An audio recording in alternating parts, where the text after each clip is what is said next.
Hi, I'm Cassidy Thompson, 35, single, and the owner of a small marketing firm in Seattle. Last 4th of July, the family threw a massive backyard BBQ for Dad's 60th. I'd spent weeks planning caterers, fireworks, even custom t-shirts for everyone.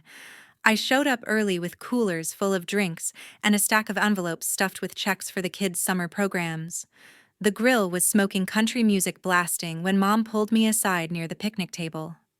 "Cassidy, when will you be as successful as your brother?" she asked loud enough for half the relatives to hear.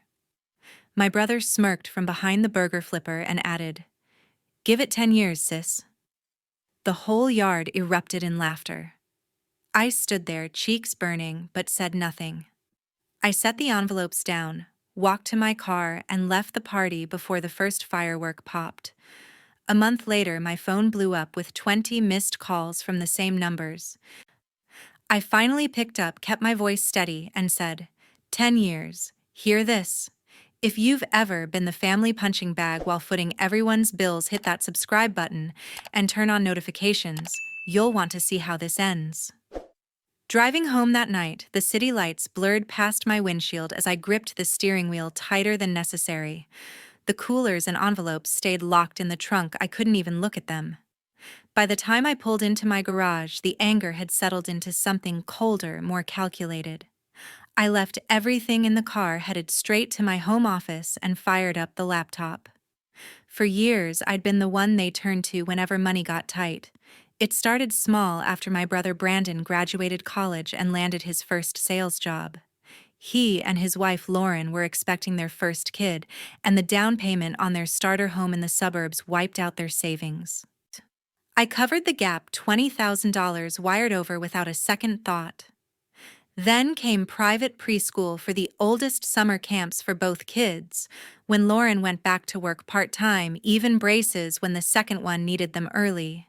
Each time, Brandon promised it was temporary, and I believed him because family steps up. I opened my banking app and scrolled through the transfers. The numbers stared back, 5,000 here for car repairs, 8,000 there for a family vacation they insisted the kids deserved. Last spring, another 15,000 to refinance their mortgage when interest rates spiked and Brandon's commissions dried up. I'd built my marketing firm from scratch. Late nights, skipped vacations, every profit reinvested, and still found room to keep their heads above water. Mom and Dad never asked questions. They just praised Brandon for providing while I quietly handled the overflow. Tonight changed the math. I pulled up a spreadsheet I'd never needed before, listing every dollar I could remember. The total hit 6 figures, easily spread over 8 years. No contracts, no interest, just trust. Brandon always texted thanks with emojis, then radio silence until the next crisis. Lauren stayed out of it, mostly sending occasional photos of the kids with handwritten notes tucked in holiday cards. I appreciated the gesture, but it didn't offset the imbalance. I leaned back in the chair, staring at the screen. Part of me waited for an apology call that never came. Instead, memories flooded in: Brandon bragging at family dinners about his new grill, or the kids' designer sneakers, never mentioning where the extra cash originated.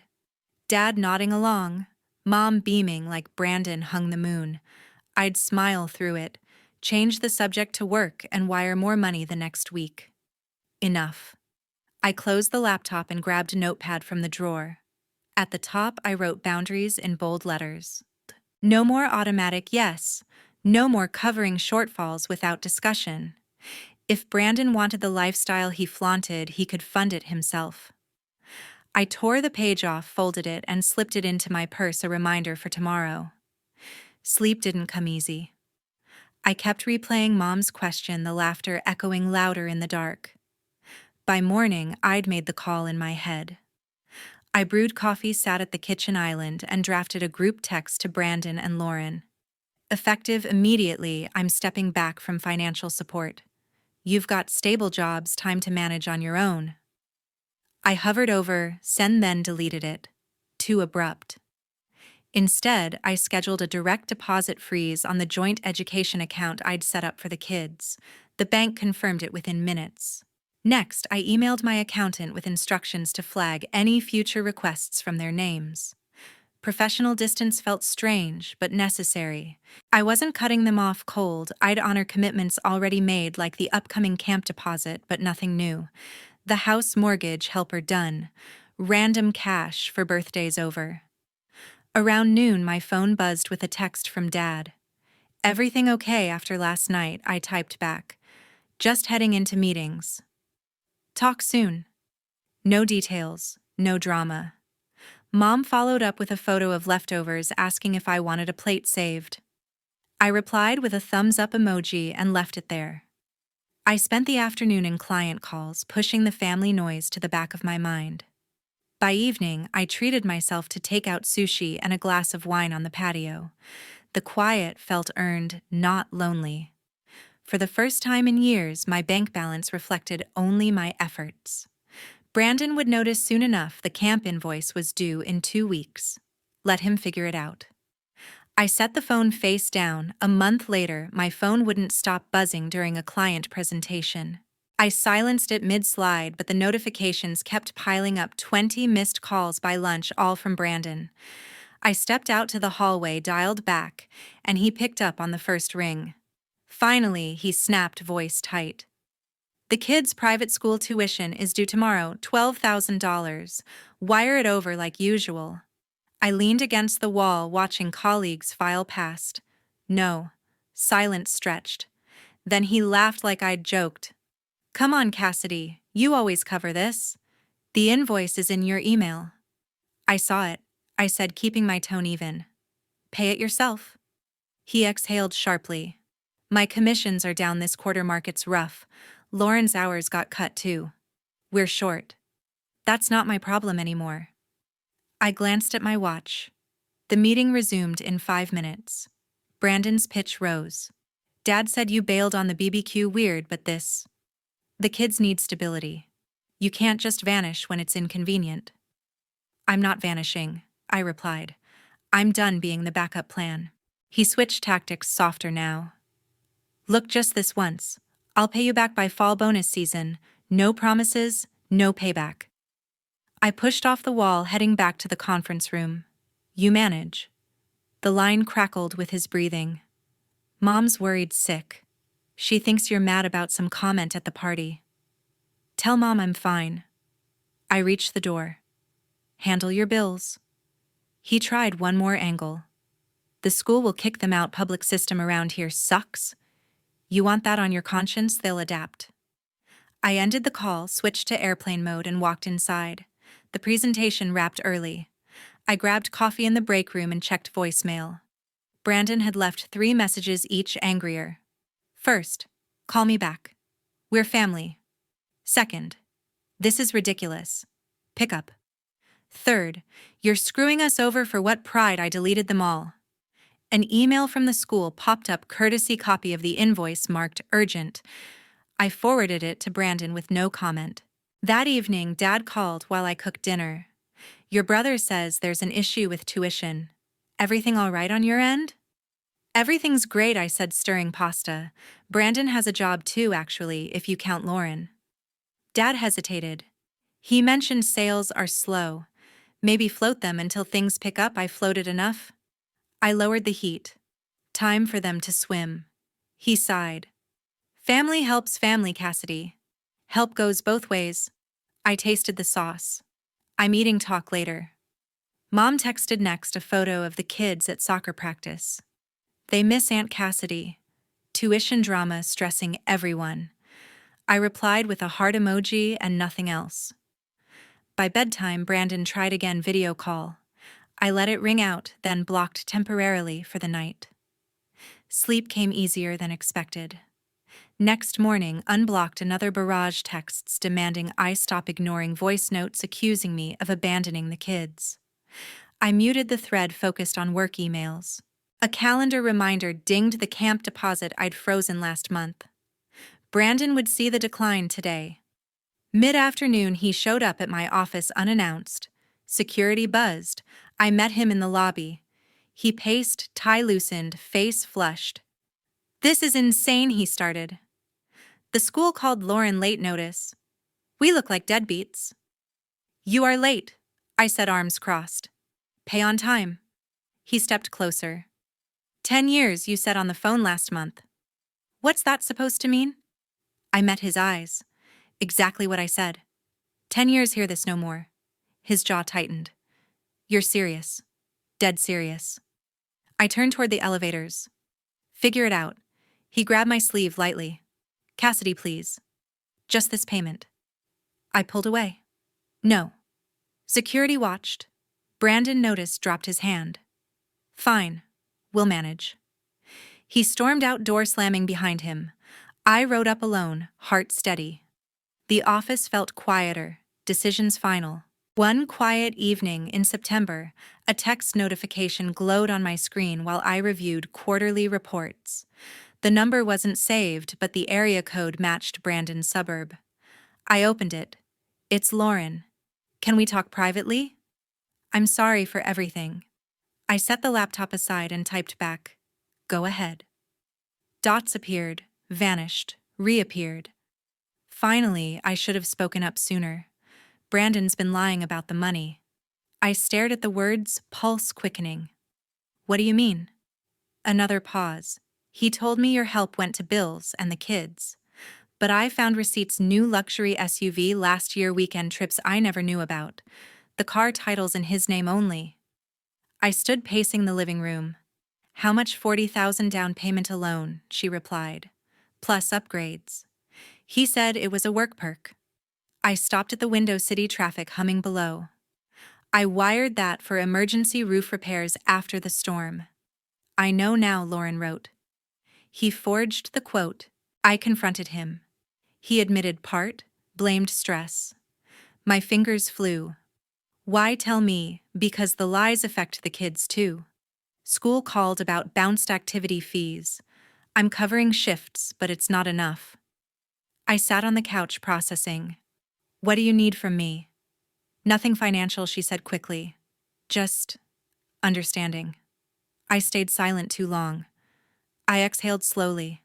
Appreciate the honesty.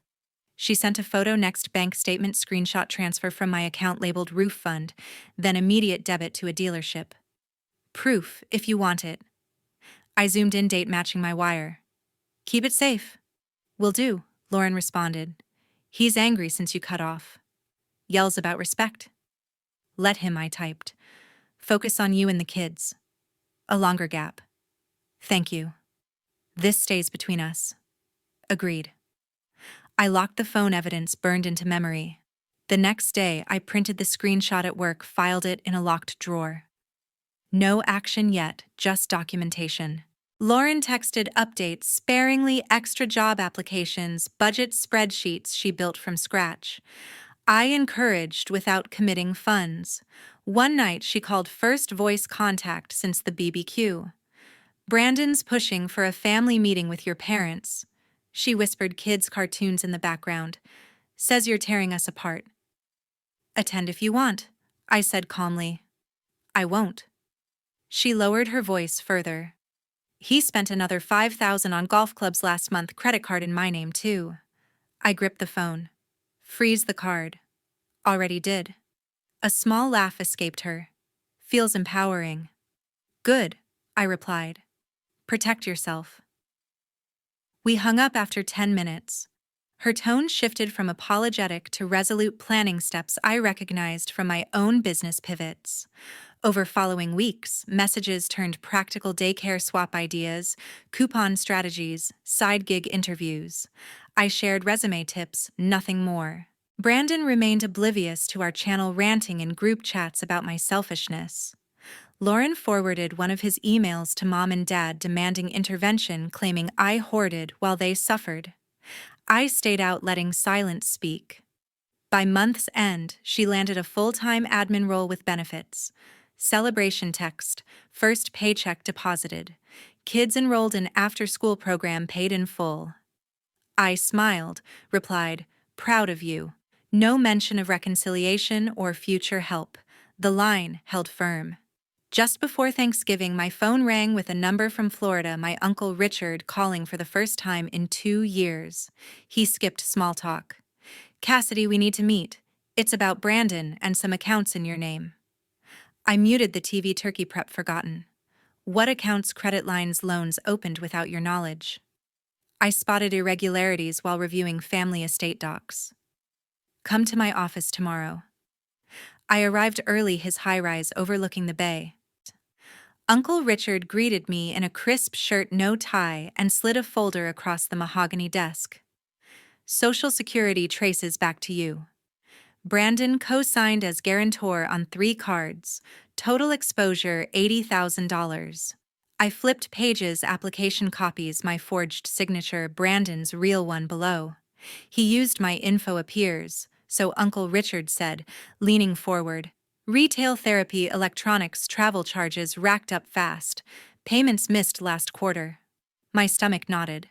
Why involve you? Bank flagged for estate planning.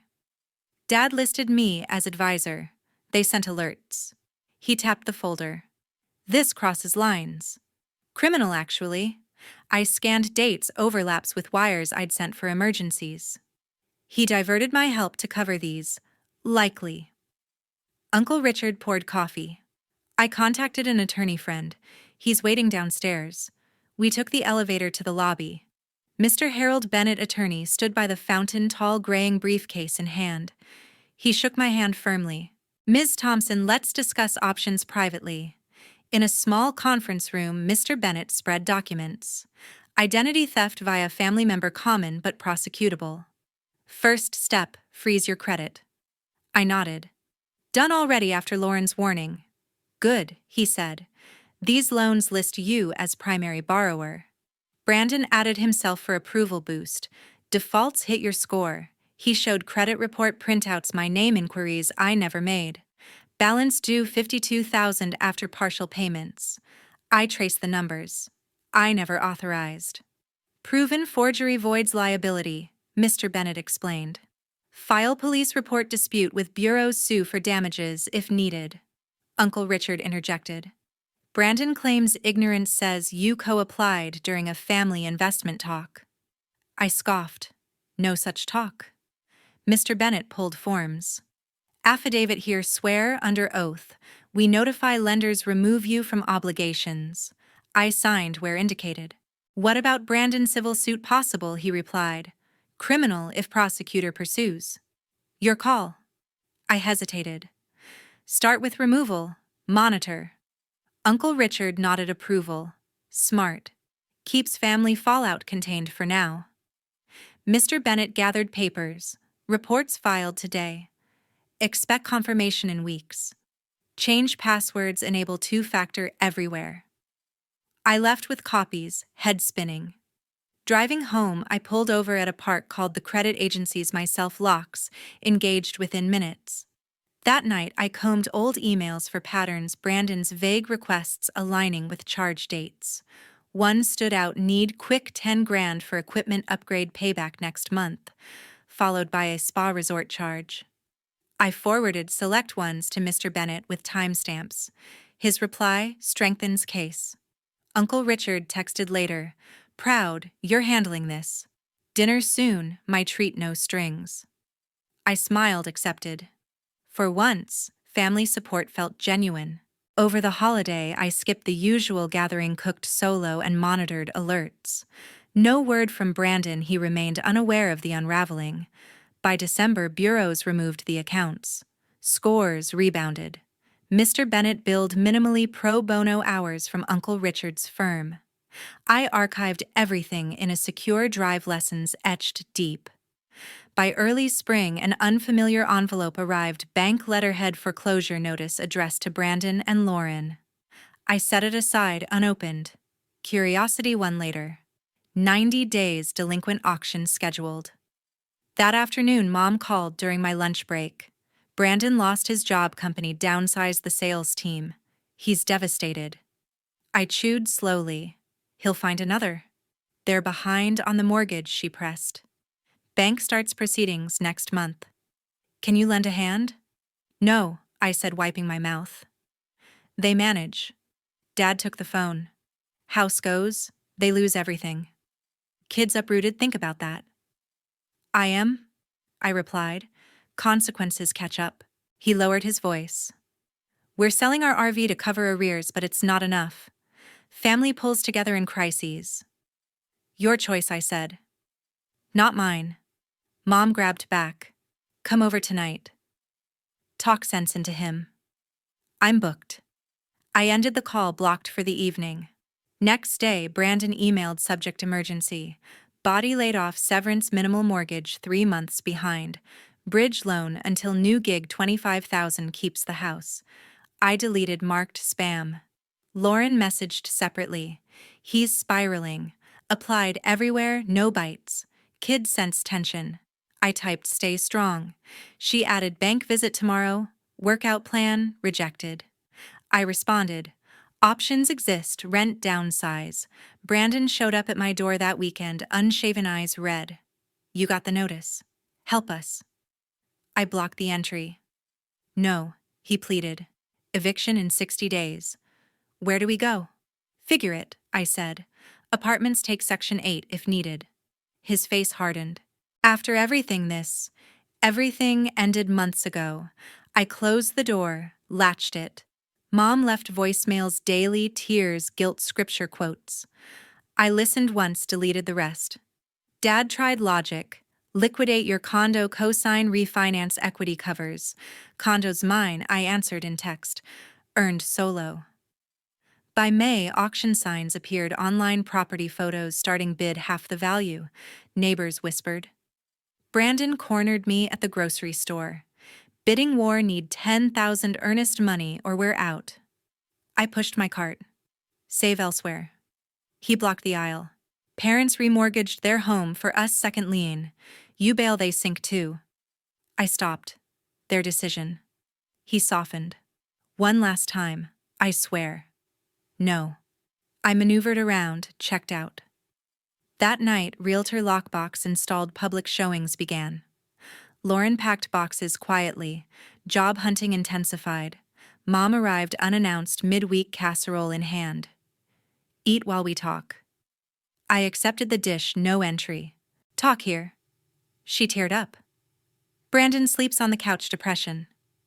Kids ask why Aunt Cassidy hates them. I don't, I said. Actions have prices. She hugged the porch rail. Float the shortfall, interest-free payback plan. Plan failed before. I returned inside. Foreclosure completed, June, bank took title. Moving trucks loaded under supervision. Dad called final time. They're crashing with us temporarily. Storage unit maxed. Any contribution? Wish them luck, I said. Hung up. Peace settled in. By early spring, an unfamiliar envelope arrived, bank letterhead, foreclosure notice addressed to Brandon and Lauren. I set it aside, unopened. Curiosity won later. 90 days, delinquent auction scheduled. That afternoon, Mom called during my lunch break. Brandon lost his job, company downsized the sales team. He's devastated. I chewed slowly. He'll find another. They're behind on the mortgage, she pressed. Bank starts proceedings next month. Can you lend a hand? No, I said, wiping my mouth. They manage. Dad took the phone. House goes, they lose everything. Kids uprooted, think about that. I am, I replied. Consequences catch up. He lowered his voice.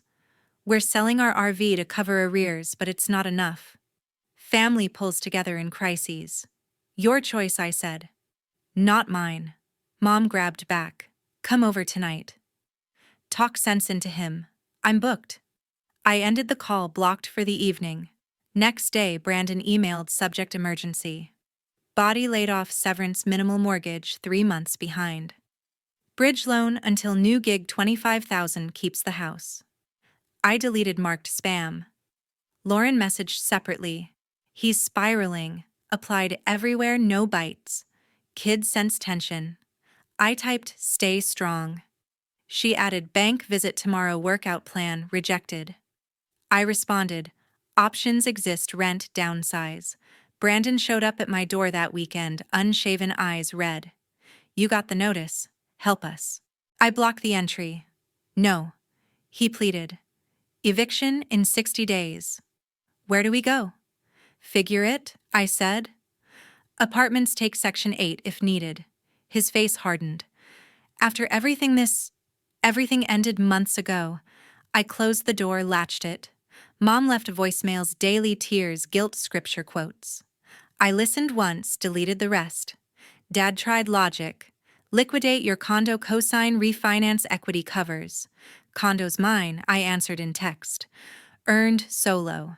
By May, auction signs appeared, online property photos starting bid half the value. Neighbors whispered. Brandon cornered me at the grocery store. Bidding war, need 10,000 earnest money or we're out. I pushed my cart. Save elsewhere. He blocked the aisle. Parents remortgaged their home for us, second lien. You bail, they sink too.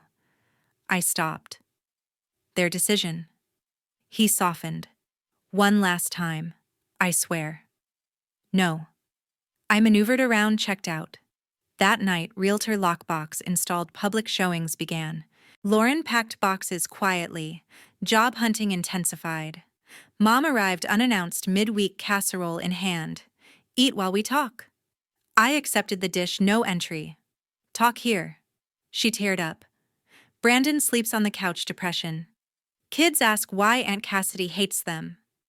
I don't, I said. Actions have prices. She hugged the porch rail. Float the shortfall, interest-free payback plan. Plan failed before. I returned inside. Foreclosure completed, June, bank took title. Moving trucks loaded under supervision. Dad called final time. They're crashing with us temporarily. Storage unit maxed. Any contribution? Wish them luck, I said, hung up. Peace settled in.